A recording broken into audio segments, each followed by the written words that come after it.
Brasil, durante muitos anos, viveu um ilusionismo na área política, na área pública, na área econômica, que fez todos nós acreditarmos que tudo ia muito bem, né? Alguns desconfiavam que não iam tão bem assim, como nós da oposição, mas o conjunto da sociedade brasileira acreditava verdadeiramente que o Brasil ia muito bem, né? Quando veio a primeira crise, uma crise que não é conjuntural, é uma crise estrutural, nós percebemos a quantidade de erros que foram cometidos por esse governo, que nos levaram à situação que nós estamos vivendo hoje. Um governo que interpretou a nossa Constituição Federal, na minha opinião, de maneira errada, imaginando que todos os serviços públicos deveriam ser estatais, e caminhou neste caminho. Diferente de nós que defendemos serviços públicos de qualidade, não necessariamente estatais. E o Estado brasileiro foi crescendo, e crescendo mais do que devia e mais do que podia. E a situação que hoje nós vivemos é essa que os prefeitos que estão exercendo o mandato e nós que estamos no Executivo conhecemos. Um Estado que não cabe mais dentro do governo. Um nível de serviços públicos que não cabe mais dentro do nosso orçamento. Então, daqui para frente, o Brasil vai ter que refletir muito sobre qual modelo de governo e de Estado nós queremos e quem nós vamos escolher para exercer esse mandato e quem nós vamos escolher para executar essa tarefa. Não será uma tarefa fácil.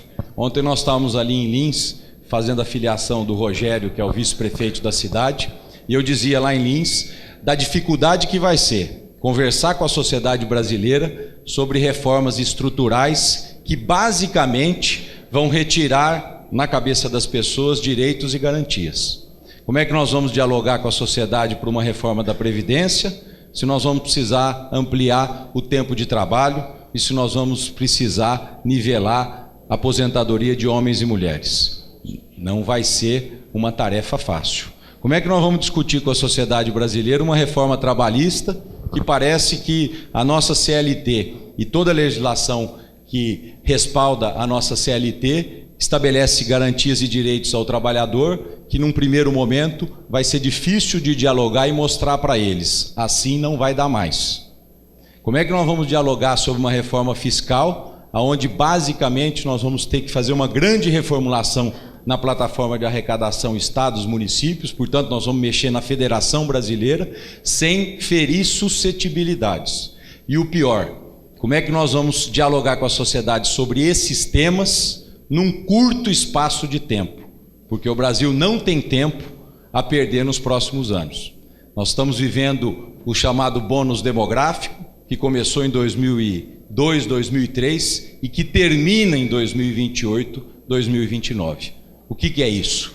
É o momento em que a maior parte da sociedade brasileira está em idade economicamente ativa. Depois de 2028, 2029, o Brasil começa a se tornar um país de pessoas idosas. E a partir daí, gastos com seguridade social e saúde explodem. E se vocês não acumularem, ou nós acumularem a riqueza neste momento, vamos perder o bonde da história. Já estamos perdendo porque estamos na metade do caminho, né? Então, são reformas estruturais difíceis e urgentes.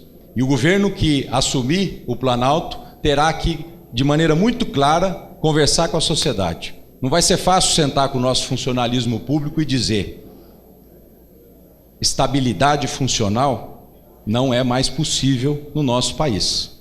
Ela foi criada na década de 80, justamente para evitar, naquele momento da transição do regime democrático, perseguições de todas as ordens, mas ela hoje está impedindo nós de termos uma política de meritocracia clara no serviço público, que faz com que a gente não possa premiar o bom funcionário ou punir aquele que não cumpre com as suas funções. Então, é disso efetivamente que nós vamos ter que tratar no Brasil nos próximos anos. Não dá mais para lateralmente discutir os problemas brasileiros. E tudo isso precisa ser feito num ambiente democrático, com as figuras representantes da sociedade. Portanto, o sistema eleitoral que nós temos está em vigor e é através dele que as pessoas vão se eleger para promover essas mudanças e essas reformas. E eu digo isso porque amanhã é um dia histórico para o Brasil, será um dia histórico, que é o dia que eu imagino nós teremos uma manifestação de indignação da sociedade que vai bater todos os recordes. mas nós não podemos nos resumir a essa manifestação. A sociedade precisa, além dessa manifestação, entender que o papel dela, neste ano de 2016, na hora do exercício do seu voto, vai ser fundamental para a escolha de bons representantes que terão pela frente essa missão árdua de discutir um novo Brasil.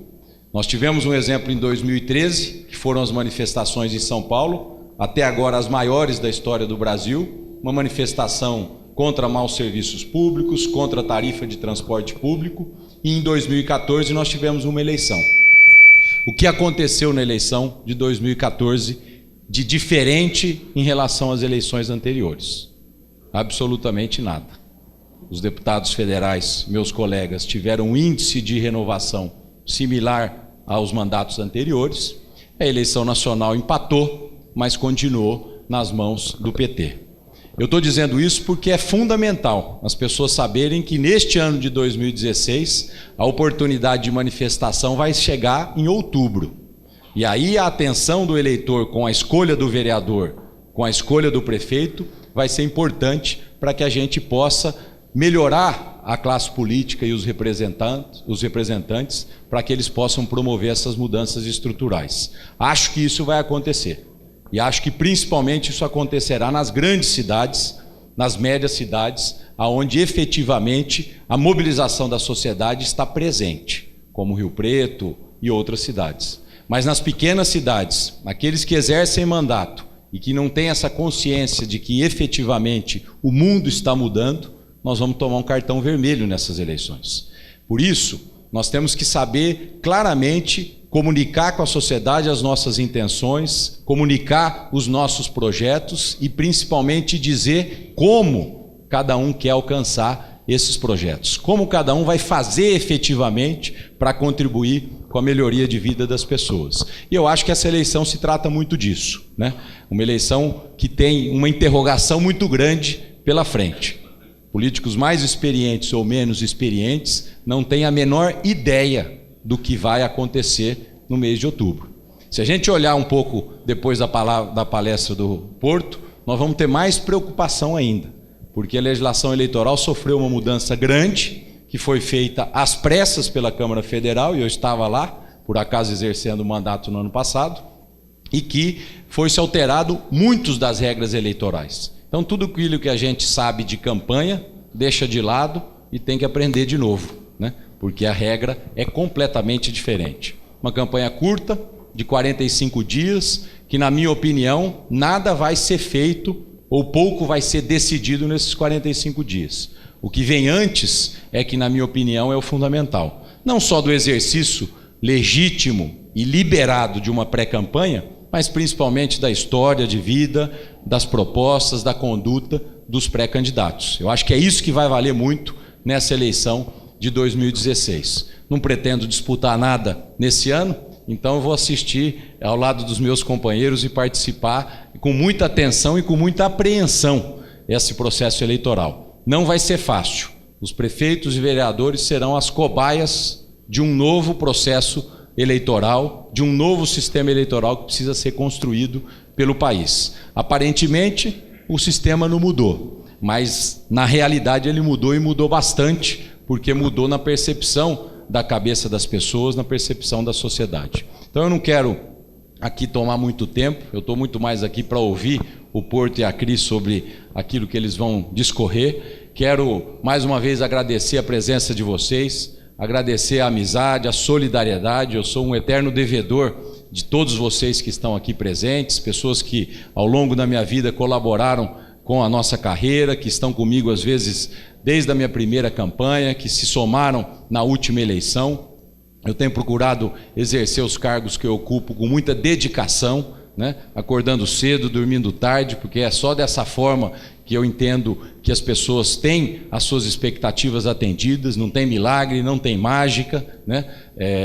As pessoas se dividem entre aquelas que se dedicam, se trabalham e se cercam de boas pessoas, e aquelas que se acomodam, né? Eu prefiro estar do time do lado de cá, né? Procurando ajudar nesse momento o nosso estado com o governador Geraldo Alckmin, que é um grande político, é um professor de todos nós, um homem que nos inspira a todo momento pela capacidade que ele tem de superar os problemas, um homem que viveu uma tragédia familiar no ano passado e que superou essa tragédia se dedicando ainda mais ao serviço público, né?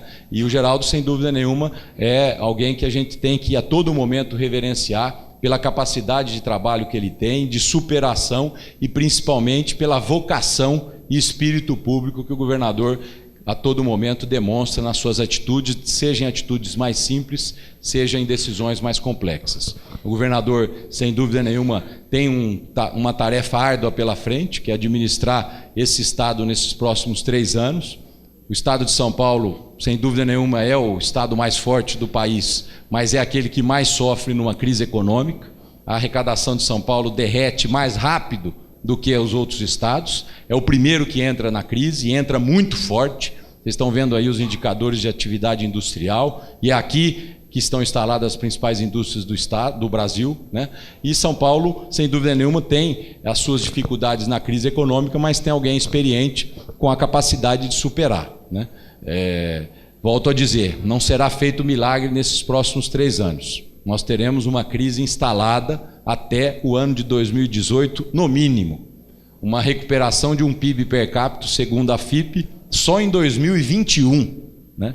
Então, nós teremos anos e anos pela frente de uma série de questões a serem discutidas e que, se nós não agirmos rápido, o tempo vai passar e o Brasil fica para trás. Isso tudo está nas nossas mãos, né? Se a sociedade tem responsabilidade, nós temos mais responsabilidade ainda, porque pedimos votos, nos elegemos e somos representantes, não somos representados. Né? Então, seja representante, seja representado, tem um compromisso muito grande com o país e todos nós precisamos estar juntos e sintonizados para buscar aquilo que a gente entenda ser o mais adequado para o futuro da nação. Por isso eu quero agradecer mais uma vez a presença e dizer que eu estou muito feliz de ver tantos amigos e amigas aqui, ouvir o Ricardo, ouvir a Cris e depois continuar com o café, com as fotografias e com o bate-papo. Muito obrigado.